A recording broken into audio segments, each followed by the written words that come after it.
Welcome back. A few weeks ago, I posted something about why it was important to read diversely and how that required a certain amount of searching for voices, styles, tones that were different from what we are generally used to. And today's book is a great example of that kind of search and the process behind it and the result of the search, which is the book that I'm reviewing today. I knew, looking at the books I'd read recently and according to my system of different things that I should be reading, that I should probably be reading something that was nonfiction, probably from an author that was not from the Anglo-Eurocentric world, somebody who had something to say, something that was a little bit contemporary, nonfiction. And so I asked around various friends, and I was especially interested in something from Asia. I'm not sure why I was specifically interested from there, but I just felt that I wanted to explore that region a little bit more. And so a friend of mine, after a fair amount of research, recommended this book, which I'm reviewing today, which is Kim Jiyoung, born 1982, by the author Nam-Joo. So this is a very interesting book. It was written about 3 years ago, right around the era of Me Too, and it is really about feminism and the hurdles and obstacles that women in Korea face on a daily basis. Of course, all of these hurdles and obstacles are seen in many other societies, but this author was Korean, and so writing about her experience in Korea. It's also a pretty good starting point, Korea, because it is, in fact, as the book shows, a very, very patriarchal society with certain norms and codes that seem somewhat archaic, I would say, based on what I read. Archaic with regard purely to the relations between men and women and how there is a certain hierarchy in between the sexes. So it's, this is a big Korean bestseller. This is probably one of the biggest Korean exports since K-pop. It's been translated in numerous languages, so it's had that resonance around the world for the past 3 years, and you can find it translated into any language, I think, because it's been so popular. So it's the story of a housewife, the titular Kim Jiyoung, and the book looks at her life from in a sort of semi-sequential way. It starts with the present day, where she starts exhibiting weird symptoms that can only be described as a sort of dissociative identity disorder, where she starts inhabiting various women, and various women start inhabiting her, and so her husband, out of concern for the family, of course, starts making inquiries, medical inquiries. So it's very interesting that the dissociative aspect is around identity, because that's really what's at the core of this book. And then the book starts going into a flashback, and you start seeing how this woman evolved from various identities that were almost pinned onto her, with which she was labeled by society as a young girl, as a teenager, as a girlfriend, eventually as a mother.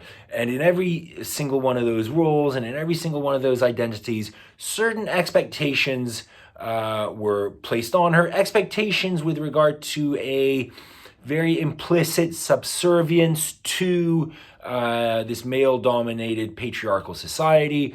And various obstacles were put in her way to ensure that she adhered to that program that society expected of her.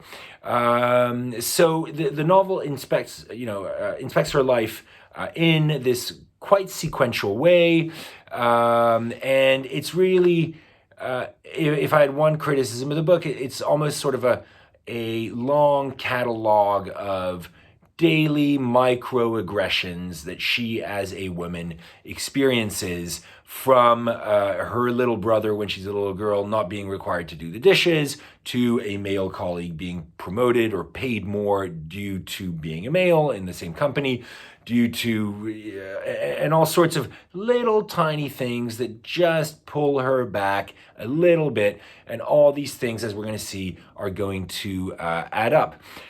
I would almost hesitate, one could almost hesitate to call this a novel.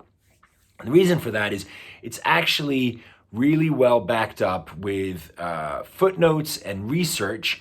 At every juncture, at every point, there's an action. The author backs it up with a stat, cites the source of the stat, and so it's almost like the author is breaking the fourth wall, and we're really reading a very long feature article. It's a bit like watching one of those fictionalized documentaries where you see actors play out a documentary. It's that sort of style, but in the written word. And it's quite well done, because what it does is it sort of proves that event that's depicted in the book is not anecdotal, but it is in fact statistical, and it is backed up by serious research to show that that it is real. It's real life, and it's not just her fictionalized interpretation of her own life. So interesting book from that point of view. Unfortunately, the pet peeve that I have with these kind of books is with regard to the translation. And I think clearly Korean and English have very different roots, very different syntaxes, very different grammars, and so on. So I can accept that, of course, it's difficult to translate it in a way that flows. You're not going to make this book sound like Sally Rooney. I get it. But still, obviously, the prose feels a little bit stilted because of that translation. And that's not to denigrate the work of the translator, who I think has done an admirable job of conveying this. But of course, there are lots of cultural references that are missed, or that, lots of stuff that's lost in translation. And so, you're reading this and you really feel, well, I'm probably getting 70 to 80% of the wider context. I'm missing some of the puns. I'm missing some of the clear references, and in some of the paragraphs, you feel that the author almost had to, the translator almost had to add 2-3 lines of explaining a little bit the context, because otherwise, a Western reader would be completely lost. It's set in Korea, and again, one might be tempted to think, well, this is just a Korean issue, and this doesn't really apply to, my society, Western society, whatever. But in fact, it does. And even when there are bits where you think, well, this seems quite Korean specific, there are other bits where you think this applies pretty much everywhere. It's universal. There are these kinds of distorted societal dynamics at work between the sexes in every society, very prevalent where I come from too. So the Korean context, even though it's difficult to translate and even difficult to pass on, it does have a certain universality that works for all readers.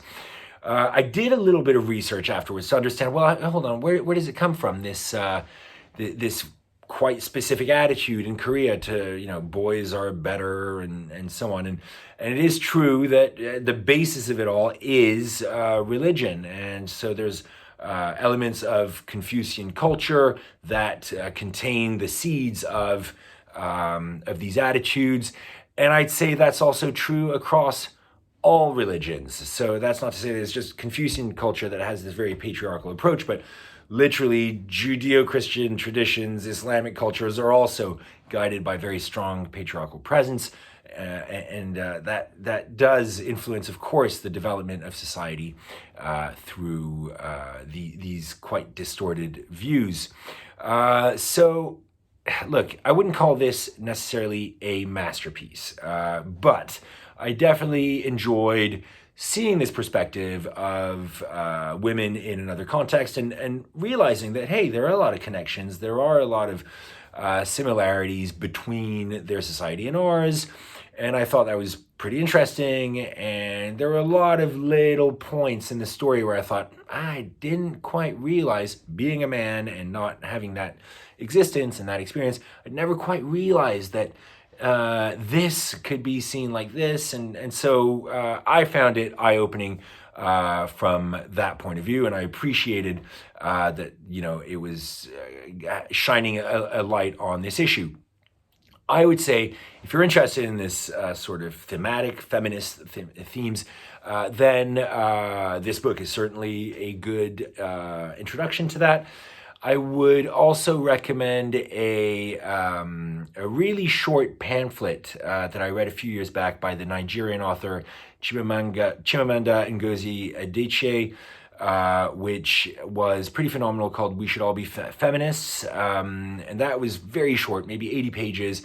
And it explained quite clearly and in quite clear language, what it means to be feminist and how it should be applied in everyday life. And if you're looking for something a little bit more classical, of course, you can look for works by Virginia Woolf. I think specifically A Room of One's Own is one of the earliest proto-feminist works of literature.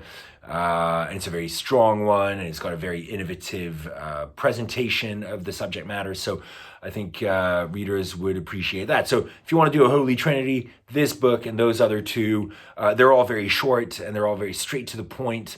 I think those would be very valuable additions to somebody wanting to explore that theme of feminism. If you've read this book, or if you've read any of the other books I've referenced, or if you've got any other recommendations on this theme, I'd be very interested to hear them. Please add them in the comments. Please subscribe to this YouTube channel. It'd be great to have more subscribers, more engagement, and looking forward to hearing from all of you. Thanks a lot. Bye.